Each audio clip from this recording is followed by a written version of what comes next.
Salut à toutes et salut à tous, c'est Gaëtan pour une nouvelle vidéo de... Non, plutôt un nouvel épisode de Coticast. Même si ça va être une vidéo et je vais tenter de faire également la version audio en même temps. Donc on va voir ce que ça donne. Si ça sort, c'est que ça a fonctionné. Si ça ne sort pas, c'est que ça a foiré, tout simplement. Bon, un petit Coticast rapide, on est samedi, mode de détente. On est entre un week-end entre grève d'avant et grève d'après, donc c'est un peu le bazar partout. C'est pas grave, et puis on commence à préparer notamment les fêtes de Noël. Donc j'espère que vous êtes également en préparation. Pour l'instant, il n'y a pas encore le sapin. Je suis en train de regarder, non, il n'y a aucune déco de Noël pour l'instant à la maison. On va aller chercher le sapin ce week-end et ce sera le premier sapin naturel depuis au moins 15-16 ans. Ouais, au moins 15-16 ans. Donc ça va être un vrai sapin ce coup-ci, normalement. Et donc, le sapin... Ah, j'ai déjà plus de batterie, tiens. Et donc, le sapin... pourquoi je vous parle du sapin? C'est parce que j'ai reçu, si vous me suivez sur Instagram, j'ai reçu ça. Donc ça, c'est quoi? C'est une guirlande connectée Twinkly. Twinkly. Twinkly. Alors c'est des petits bandeaux LED qui en fait se mettent dans le sapin, comme son nom l'indique, et qui permettent en fait de faire toutes les couleurs qu'on veut. Donc vous voyez sur la boîte en fait il y a plein de couleurs. L'idée c'est de connecter déjà votre guirlande, l'allumer, l'éteindre, faire un peu tout ce que vous voulez avec, quand vous arrivez, quand vous sortez, par rapport à tout ce qui est scénario de présence ou d'absence. Et également, vous pouvez faire varier en fait les couleurs et les animations dans le sapin. Vous pouvez faire des sortes de rendus dégradés en relation avec le décor ou l'ambiance que vous voulez mettre dans votre maison à ce moment-là.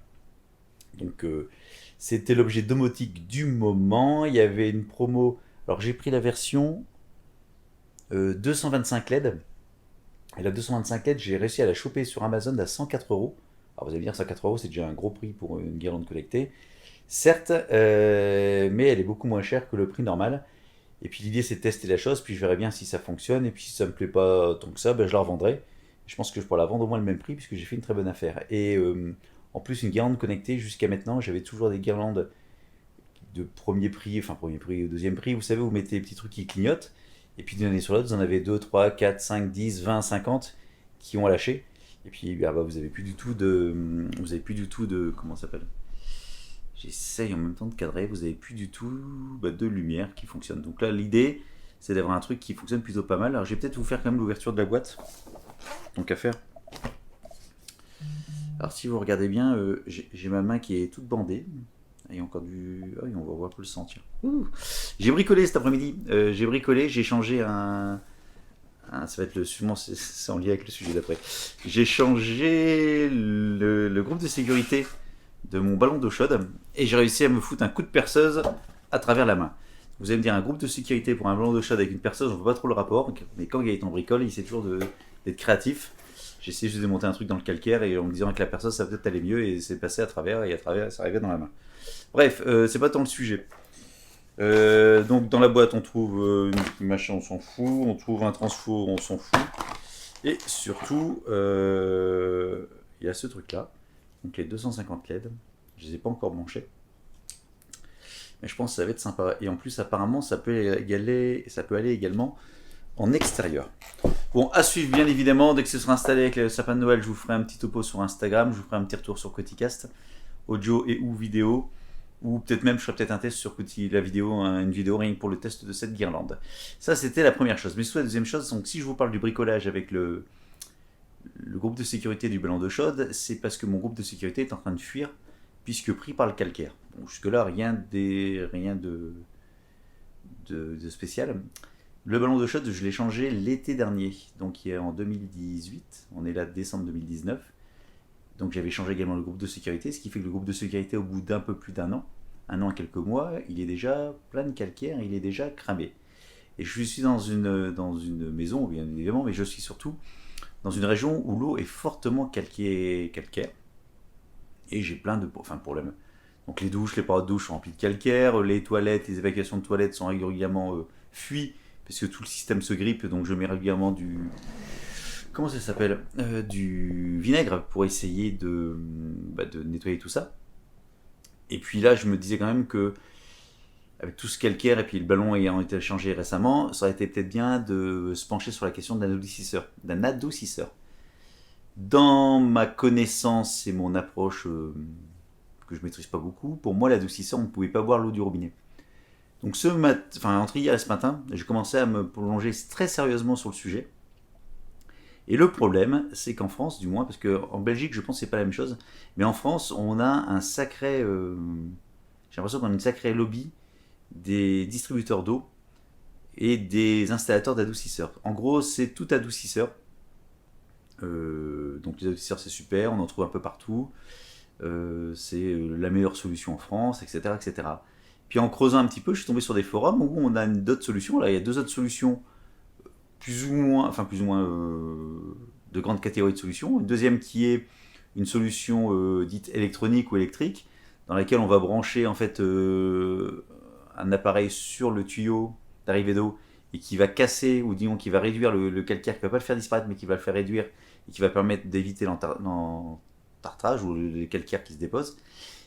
Mais ça, c'est. Alors, j'ai cherché pas mal, hein, depuis entre hier ce matin, j'ai beaucoup cherché. C'est pas peu prouvé. C'est un peu limite.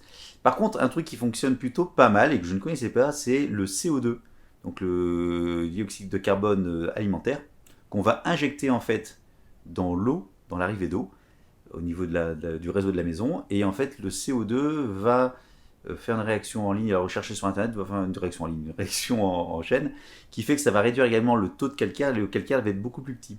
Résultat des courses, en fait, ça ne fait pas disparaître le calcaire comme un adoucisseur, mais par contre, le calcaire va être tellement petit qu'il ne va plus se fixer pour tout ce qui est canalisation, ballon d'eau chaude, robinet, etc. Et quand il va sortir, par exemple sur une paroi de douche ou quoi que ce soit, il y aura toujours ces traces blanches, mais qui vont s'effacer très naturellement avec un chiffon. Il n'y aura plus cette incrustation comme on peut avoir. Donc j'ai trouvé ça plutôt pas mal, puisque par rapport à un adoucisseur, vous mettez votre CO2, une fois que l'installation est faite, il y a juste à insérer du CO2, donc à avoir une bonbonne de CO2 que vous changez quand elle est vide, mais il n'y a pas de sel à mettre dedans, ça ne va pas changer le goût de l'eau, ça ne va pas modifier les caractéristiques de votre eau, il n'y a pas de risque bactériologique, il n'y a pas de régénération, donc comment ça s'appelle, un adoucisseur d'eau utilise de la régénération, ce qui fait que vous avez de l'eau à un moment donné avec la saumure qui va être tous les certains cycles va être produit, enfin pas être produit, donc va être gaspillé et va être jeté dans la nature. Donc en termes d'écologie, c'est moyennement top. Enfin, ça reste plus écologique que de changer un ballon de chaude tous les 5 ans, ceci dit, et de foutre du vinaigre blanc partout. Mais le truc CO2, c'est qu'il n'y a pas du tout de consommation d'eau, de surplus de consommation d'eau, c'est juste du CO2 que vous insérez dans le système. Très peu de CO2. Enfin bon, si vous avez un doute, en fait, j'ai appris que les centrales nucléaires utilisaient, ou les industriels utilisaient cette fonctionnalité depuis très longtemps, qu'également les aquariums, c'était un système d'aquarium pour gérer le pH de l'eau d'aquarium, c'était également ce système-là. Et en Belgique, vous avez, alors en France, j'ai trouvé un ou deux installateurs, mais qui n'ont pas pignon sur rue en termes de magasins, donc il faut aller sur le site, il faut chercher un petit peu. J'ai mis un message, j'ai pas mis en mode ne pas déranger. Bref, il faut aller sur le site, il faut demander un devis, etc. On n'a pas de tarif, mais en cherchant comme ça dans les forums ou dans les avis, il faut compter 2500, entre 2000 et 2500 euros l'installation du bousin. J'ai trouvé un autre système en Belgique à 1500 ou 1600 euros, peut-être 1700, enfin, dans ces eaux-là. Donc le même type de système neuf, vous pouvez installer vous-même. Et puis en cherchant toujours dans les forums, en fait, j'ai trouvé quelqu'un, plusieurs personnes, qui ont en fait créé eux-mêmes leur propre système de CO2. Et j'ai commencé à chercher, et c'est plutôt assez simple.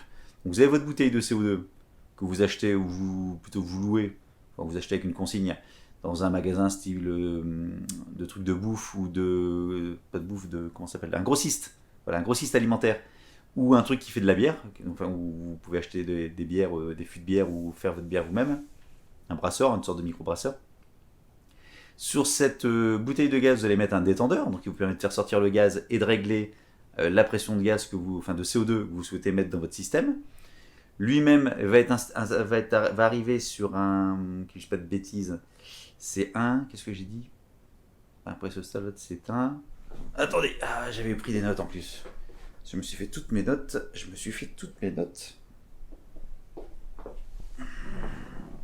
Ouais, c'est un peu vivant, hein, vous m'excusez. Hop, mes notes, c'est là, mon petit gars. C'est un. Je m'en fiche de ça.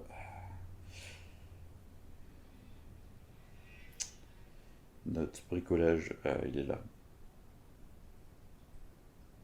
Voilà. Une électrovanne, ça y est, j'ai trouvé le mot. Une électrovanne. Donc l'électrovanne, c'est quoi? C'est une vanne électrique, comme son nom l'indique, et qui va en fait être déclenchée par une commande qui va dire c'est bon, tu ouvres la vanne ou tu fermes la vanne. Donc l'idée, c'est que votre CO2 arrive devant cette vanne coupe et coupe, donc le CO2 ne peut pas arriver plus loin, et à un moment donné, on va dire tout ouvre la vanne, le CO2 continue, et arrive dans le système d'eau, ou ferme la vanne, ça s'arrête. Et en fait, ce qui va commander la vanne, alors il y a le système, les systèmes vendus fonctionnent avec un compteur à induction, à impulsion, pas induction, à impulsion, et toutes les X impulsions, va dire ouvre la vanne, ferme la vanne. Et sinon, les systèmes qui ont été faits en do it yourself utilisaient tout simplement un pressostat qui va en fait détecter le passage de l'eau dans le tuyau. Donc en gros, quand vous allez ouvrir un robinet, l'eau va arriver va passer, l'eau avance ou coule dans votre tuyau d'arrivée d'eau générale. Le pressostat va déclencher, va dire oh, il y a de l'eau qui circule. Donc j'envoie l'information à mon... J'ai encore oublié le mot. Mon électrovanne, ça y est, je vais y arriver. À mon électrovanne qui donc, va laisser passer le gaz. Et en fait, toute la réussite du système, c'est de doser en fait, votre CO2 au niveau de votre manomètre, de manière à ce que vous ayez la bonne quantité de CO2. Donc il faut tester un peu le pH avant-après, pour avoir le pH comme il faut, et vous descendez votre niveau de calcaire également. Même si le pH est calcaire, c'est deux choses différentes, je sais bien. Bref, ce truc-là, les mecs, dans les forums, il y en a pour 150-200 balles à tout casser. Je suis en train de chercher un petit peu toutes les pièces, il manque juste 2-3, notamment les raccords qui vont me permettre d'avoir entre le gaz et puis l'eau. L'eau dans le gaz, ça se fait pas généralement. Mais je suis en train de chercher. Faut que je creuse ça et je vais m'y atteler incessamment sous peu parce qu'il n'y a aucun risque. Du moins, le seul risque c'est que ça fonctionne pas ou mal. Et comme en plus j'ai un bypass, ce qui fait que si ça fonctionne pas, je resterai sur le bypass. Mon truc actuel c'est avec le calcaire et puis je teste avec mon CO2. Puis si ça marche, je vous tiendrai bien évidemment au courant, voire même je vous montrerai l'installation. Voilà, c'était une petite news du moment. Je voulais vous en parler. J'espère que c'était pas trop long. Les coupures avec l'histoire des notes, je suis désolé, ça va être un petit peu ni radiophonique, ni podcastique, ni comment dirais-je, vidéiste. Bon, on s'en fout. Je suis assez fatigué, c'est le week-end, heureusement que c'est le week-end parce que j'ai du mal à trouver mes mots. Je vous remercie de m'avoir écouté, de m'avoir regardé jusqu'au bout. Je vous dis à très bientôt pour un nouvel épisode de Coticast et préparez bien vos fêtes. Salut!